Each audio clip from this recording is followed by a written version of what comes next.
Seorang konten kreator yang beberapa waktu lalu memperagakan wawancara Gubernur Kalimantan Tengah Agustiar Sabran.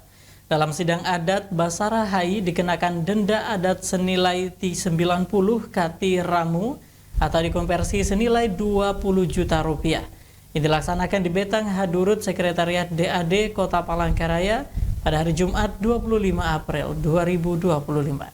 Seorang konten kreator berusia 33 tahun asal Palangkaraya menyampaikan klarifikasi terkait konten video yang sempat viral dan memicu kegaduhan di Kalimantan, terutama di Palangkaraya.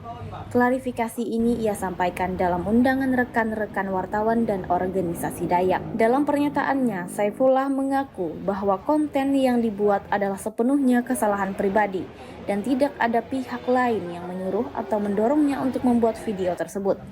Saifullah menjelaskan bahwa dirinya tidak memiliki niat untuk menjatuhkan siapapun dan konten itu dibuat tanpa pertimbangan matang. Ketidaktahuannya tentang transisi jabatan gubernur menjadi salah satu faktor yang memicu kesalahan tersebut. Saifullah mengaku memiliki kedekatan emosional dengan Agustiar Sabran. Namun saat membuat konten tersebut, Saifullah belum menyadari bahwa yang bersangkutan telah menjabat sebagai gubernur. Baru setelah konten viral, Saifullah menyadari dampak dari tindakannya dan langsung bersedia membuat klarifikasi tanpa upaya membela diri. Saifullah mengakui dirinya tidak memahami etika jurnalistik dan batasan dalam menyampaikan kritik melalui media sosial. Saifullah menegaskan bahwa kritik tetap sah, namun harus disampaikan dengan cara, aturan, dan adab yang tepat. Saya yang pemilik akun Saifullah, jadi memang saya di sini diundang oleh teman-teman wartawan, organisasi Dayak juga untuk memberikan klarifikasi dan terutama permintaan maaf kepada teman-teman yang merasa dirugikan. Nah, itu tujuan saya datang kemari. Saya asli kelahiran Palangkaraya di 33 tahun yang lalu. Jadi terkait konten yang telah banyak membuat kerusuhan, buat gaduh, mohon maaf, di Kalimantan khususnya di Palangkaraya.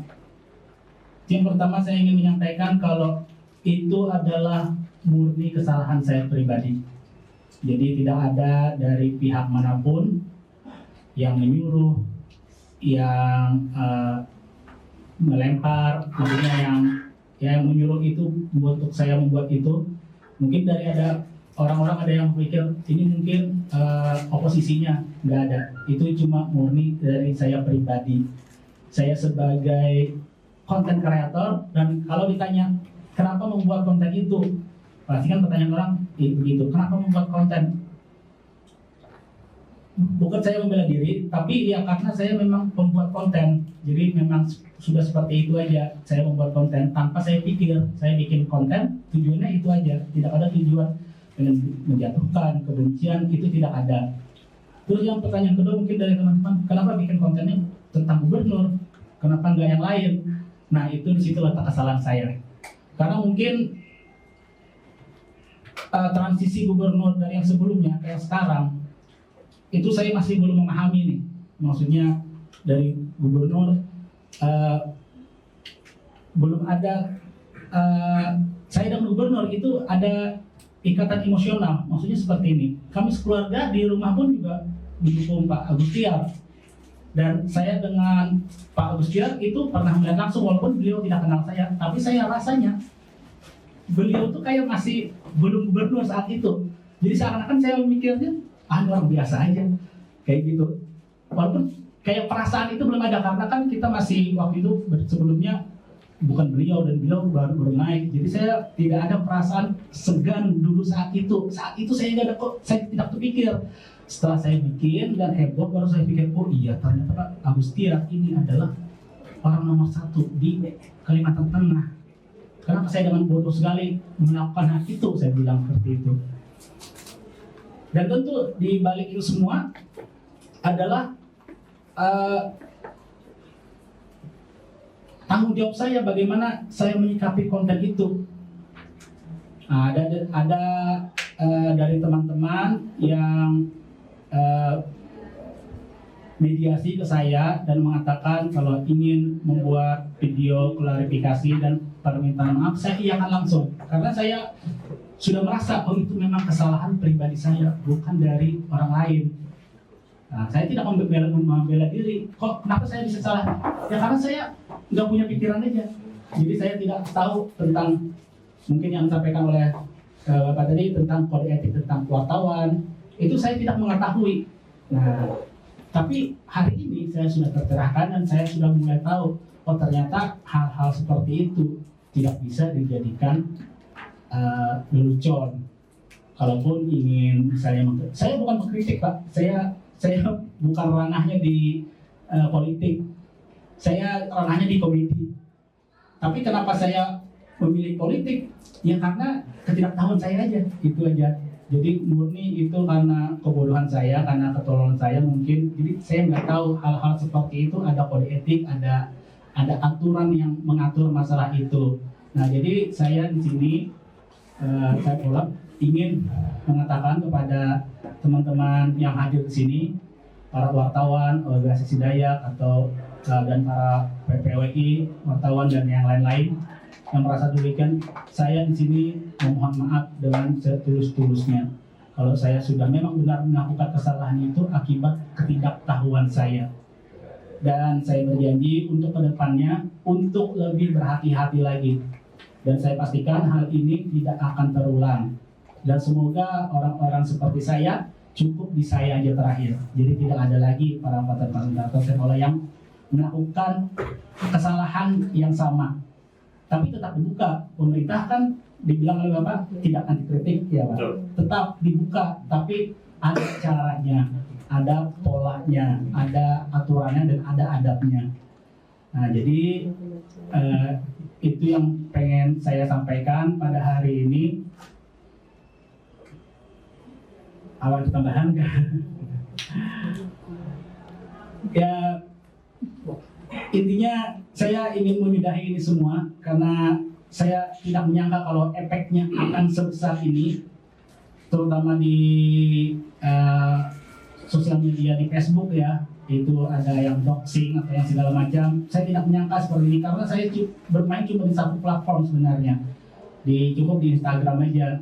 Tapi entah kenapa saat itu kehubung langsung, jadi waktu upload itu kehubung langsung ke Facebook itu nggak sengaja waktu ke Facebook. Dan waktu di TikTok pun yang 5 juta view itu saya juga nggak main TikTok karena followernya juga sedikit, situ saya iseng aja upload kayak gitu. Saya kira bakal terjadi seperti biasa aja, tapi ternyata ada kericuhan yang terjadi. Nah intinya saya meminta maaf kepada pihak-pihak yang merasa dirugikan, dan kalaupun berkenan mungkin nanti kalau misalnya ada dengan Bapak Agus Tiar, saya ingin minta maaf secara langsung dengan sepenuh hati saya. Artinya saya ingin mengatakan kalau saya bukan pembenci, saya tidak ada urusan pribadi dengan beliau. Ini cuma murni kesalahan saya aja. Dan saya berjanji juga untuk tidak membuat konten seperti itu dan tidak akan terulang lagi. Mungkin itu saja dari saya. Permohonan maaf untuk diri. Oh iya, untuk wartawan juga teman-teman dari jurnalis, saya juga meminta maaf atas kesalahan yang saya menyebutkan seperti Bapak sebutkan nama wartawan, saya membawa nama wartawan. Sekali lagi itu adalah bukan untuk menjatuhkan wartawan atau tidak menghargai profesi wartawan, tapi karena Tidak paham. paham dari konteksnya itu memang sesi wawancara seperti itu. Jadi Seakan-akan sesi wawancara. sesi wawancara itu, padahal itu ya hal yang tidak terjadi gitu ya. Ya seakan-akan itu sesi wawancara, jadi kayak saya memperjelas, dan itu memang kesalahan saya saja murni. Tidak ada niat apapun terhadap rekan-rekan dari jurnalis.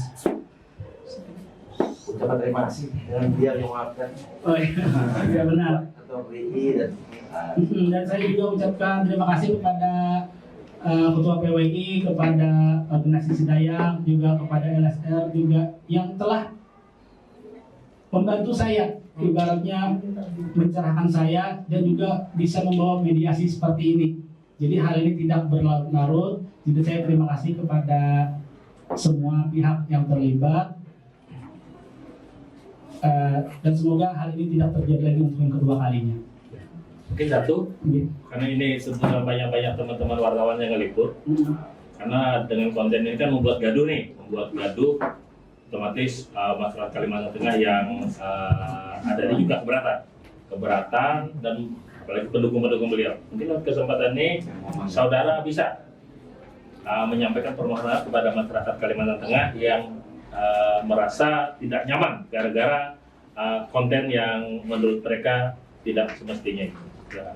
Baik, untuk masyarakat Kalimantan Tengah khususnya Palangkaraya juga para simpatisan juga saya ingin meminta maaf kepada kalian semua dan karena itu memang murni kesalahan saya, jadi saya tidak ada niat apapun kepada pemimpin kita dan benar seperti yang dikatakan oleh Abang tadi kalau seorang Muslim memang harus taat kepada pemimpinnya. Nah itu benar. Jadi saya pun sebagai rakyat, sebagai masyarakat juga ingin bisa menjadikan ini pelajaran kalau ini salah.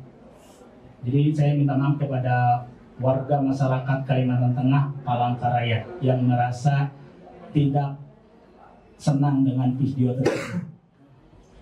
Saifullah menyampaikan permintaan maaf sebesar-besarnya kepada semua pihak yang dirugikan, termasuk wartawan, organisasi, dan masyarakat Kalimantan Tengah. Saifullah berharap kesalahan ini cukup berhenti pada dirinya dan menjadi pelajaran bagi konten kreator lainnya. Saifullah juga mengaku tidak menyangka kontennya yang awalnya hanya diunggah di Instagram bisa berdampak luas hingga ke berbagai platform media sosial lainnya. Dedi, Jurnal Televisi, melaporkan.